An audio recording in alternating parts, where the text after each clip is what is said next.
ইমাম যদি রফুল এদিন না করে মুক্তাদি করতে পারবে কিনা? খুব মজার প্রশ্ন। ইমাম রফুল এদিন না করলে মুক্তাদি করতে পারবে না, তাহলে ইমাম রফুল এদিন করলে মুক্তাদির করা ফরজ।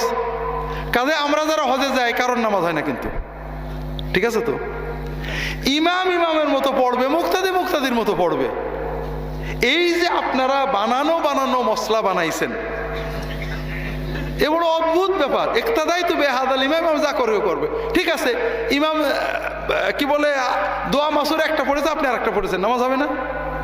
ইমাম সেজদায় এক দোয়া পড়েছে, আপনি পড়েননি, নামাজ হবে না? ইমামের ইক্তেদা করতে হবে কোথায়? রুকু সেজদা উঠা বসাই। দোয়া দরুদ আপনার মতো পড়বেন। রফুল এদিন কেউ করবে কেউ করবে না, আমিন কেউ জোরে বলবে কেউ আস্তে বলবে। রাসূলুল্লাহ সাল্লাল্লাহু আলাইহি ওয়াসাল্লাম, সাহাবী, আমাদের ইমামরা এইভাবেই চলেছেন।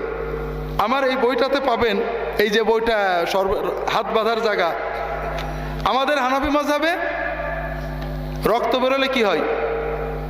অজু ভেঙে যায়। মালিকি মাযহাবে রক্ত বেরোলে অজু ভাঙে না। আবু হানিফার ছাত্র ইমাম আবু ইউসুফ রক্ত বেরিয়ে গেছে, অজু করে নিয়ে তার পিছনে নামাজ পড়েছেন। আমার মাযহাবে ওর অজু ভেঙে গেছে, কিন্তু ওর মাযহাবে ভাঙিনি, সমস্যা কি?